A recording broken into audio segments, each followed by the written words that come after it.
Assalamualaikum warahmatullahi wabarakatuh. Selamat pagi anak kelas 52. Bertemu lagi di hari Senin. Kita sekarang masuk ke subtema 3, yaitu tentang lingkungan dan manfaatnya.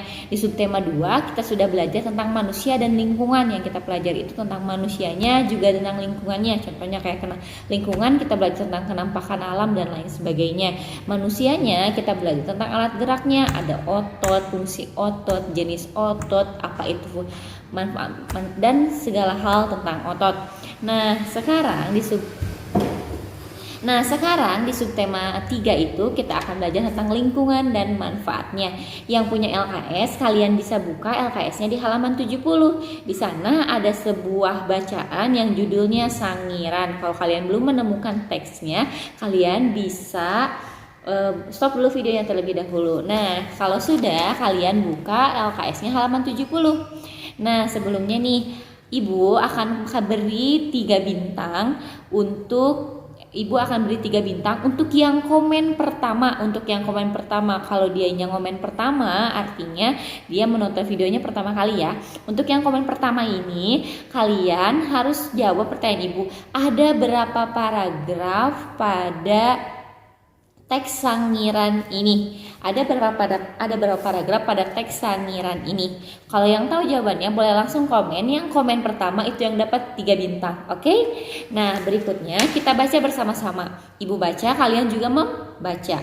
Di sana ada judul teks yang bacaannya adalah Sangiran. Kalau yang nggak punya LKS, kalian bisa baca teksnya di sebelah sini. Sangiran. Nama Sangiran memang tidak asing bagi telinga para ahli purbakala jauh sebelum peradaban Indonesia. Dahulu kala tumbuh dan berkembang. Sangiran sudah menjadi pusat peradaban manusia purba. Jejak peradaban itu terekam jelas dari temuan-temuan fosil manusia purba beserta peralatan yang mereka gunakan. Berbagai temuan itu telah mengangkat nama kawasan yang terletak 17 km sebelah utara kota Solo itu ke peta arkeologi dunia. Tempat ini tergolong sederhana untuk sebuah pusat pengetahuan kepurbakalaan. Padahal di tempat ini tersimpan salah satu penemuan penting arkeologi, yaitu manusia kera yang berdiri tegak atau Pithecanthropus erectus. Seiring perjalanan waktu, koleksi fosil Museum Sangiran terus bertambah. Pada tahun 1996, Sangiran telah mendunia dan ditetapkan sebagai situs warisan dunia oleh UNESCO atau Badan Dunia untuk Masalah Pendidikan dan Kebudayaan. Kehidupan di Sangiran tetap bersahaja. Sekarang jumlah koleksi ini telah melampaui 13.000 buah. Koleksi tersebut terdiri atas fosil manusia purba, mamalia purba maupun reptil purba. Pertambahan koleksi fosil Museum Sangiran tersebut memang tidak lepas dari peran serta masyarakat setempat. Sebagai imbalannya, pihak museum memberikan sejumlah uang yang besarnya disesuaikan dengan fosil yang ditemukan. Imbalan itu menumbuhkan hubungan yang saling menguntungkan antara warga Sangiran dengan pihak museum. Bahkan hubungan itu terus terpelihara hingga saat ini. Warga yang umumnya bekerja sebagai petani selalu menghubungi pengurus museum bila menemukan fosil. Ada juga beberapa fosil bersejarah yang jatuh ke tangan orang yang tidak berhak, bahkan hanya mengejar keuntungan pribadi semata.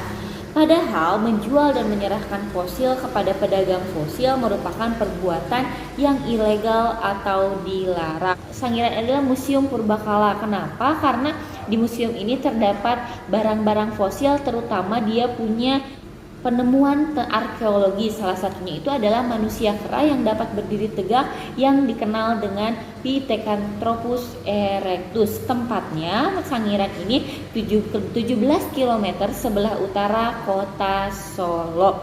Ini adalah Museum Purbakala. Jadi museum ini adanya di daerah sebelah utara kota Solo. Nah, sebelumnya yang tadi kuis yang tadi, semoga kalian ada yang bisa komen pertama itu dapat 3 bintang, nanti Ibu catat dan Ibu cap di buku cap kalian. Nah, yang akan kita pelajari adalah tentang ide pokok. Ide pokok itu apa sih? Ide pokok adalah gagasan yang menjadi dasar sebuah paragraf. Kalau pada sebuah bacaan ada 3 paragraf, berarti kita akan dapat menemukan 3 ide pokok atau 3 kalimat utama. Setiap ide pokok itu pasti dijelaskan oleh beberapa kalimat penjelas. Jadi di dalam satu paragraf itu akan terdiri dari beberapa kalimat. Nah, kalimatnya itu terbagi menjadi 2. Ada kalimat utama, ada juga kalimat penjelas. Di dalam satu paragraf itu ada berapa kalimat utama? Jawabannya ada 1. Ada berapa kalimat penjelas? Itu tergantung dari paragrafnya. Pernyataan yang menjadi inti atau pokok pembahasan itulah yang dikenal dengan ide pokok. Begitu ya anak-anak. Jadi setiap paragraf itu mengandung 1 ide pokok atau 1 kalimat utama dan beberapa kalimat penjelas. Nah, pada paragraf pertama bacaan sangiran ini kalian akan belajar tentang kalimat. Di dalam sebuah paragraf itu terdiri dari beberapa kalimat. Nah, kita hitung ada berapa kalimat yang terdapat pada teks ini. Nama sangiran memang tidak asing bagi telinga para purbakala. Ini adalah kalimat pertama. Titik yang pertama artinya itu adalah kalimat yang pertama. Jauh sebelum peradaban di Indonesia dahulu kala tumbuh dan berkembang, sangiran sudah menjadi pusat peradaban manusia purba. Ini kalimat yang kedua. Sampai titik sini. Kalimat yang ketiga dimulai dari sini. Jejak peradaban itu terekam jelas dari temuan-temuan fosil manusia purba beserta peralatan yang mereka gunakan. Ini kalimat yang ketiga. Kalimat yang keempat, berbagai temuan itu telah mengangkat nama kawasan yang terletak 17 km sebelah utara kota Solo itu ke peta arkeologi dunia. Ini kalimat keempat. Nah, setiap paragraf itu punya 1 ide pokok atau 1 kalimat utama. Biasanya ada di awal atau di akhir paragraf. Kita lihat awal paragrafnya. Nama sangiran memang tidak asing bagi telinga para ahli purbakala. Kalau yang ini, berbagai temuan itu telah mengangkat nama kawasan yang terletak 17 km sebelah utara kota Solo itu ke peta arkeologi dunia. Manakah yang lebih umum? Ya, kalimat utamanya atau ide pokoknya ada di kalimat pertama. Jadi kalimat pertama inilah yang dikenal dengan kalimat utama atau ide pokok. Begitu ya. Nah, dimulai dari sini sampai sini adalah kalimat penjelas. Setiap kalimat utama itu dijabarkan atau dijelaskan oleh beberapa kalimat penjelas. Ada berapa kalimat penjelas pada paragraf ini? Kita hitung ada 1, 2, 3. Ada 3 kalimat penjelas. Jadi 1 kalimat utama dan dijabarkan oleh 3 kalimat penjelas. Ini kalimat utamanya. Ini kalimat penjelas yang pertama. Ini kalimat penjelas yang kedua. Dan ini kalimat penjelas yang ketiga. Kalau ibu tanya, kalimat ketiga pada paragraf ini kalimat utama atau kalimat penjelas? Kalian lihat kalimat ketiga. Kita hitung titik yang ketiga. Ini titik pertama, ini titik kedua, oh ini titik yang ketiga. Titik yang ketiga ini kalimat utama atau kalimat penjelas? Jawabannya adalah kalimat penjelas. Berikutnya, tadi kita sudah belajar membaca bersama-sama. Berikutnya, ada yang harus kita lakukan atau ada yang harus kita perhatikan ketika kita membaca, yaitu salah satunya adalah posisi duduk saat membaca.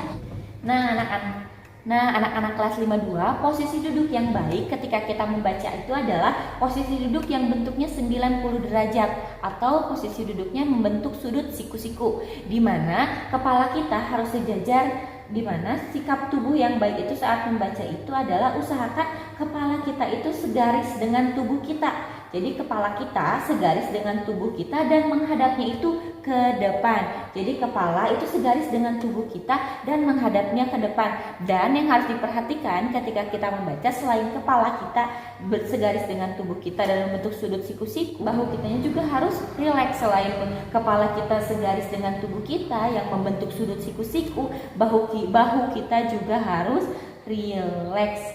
Begitu ya anak-anak. Nah, berikutnya kalau sudah disimak videonya, kalian boleh kerjakan LKS-nya halaman 71 sampai halaman 72 ya. Nah, begitu ya anak-anak. Jadi dalam satu paragraf itu terdiri dari beberapa kalimat, tapi setiap paragraf itu punya satu kalimat utama atau ide pokok yang dijabarkan oleh beberapa kalimat penjelas. Begitu ya.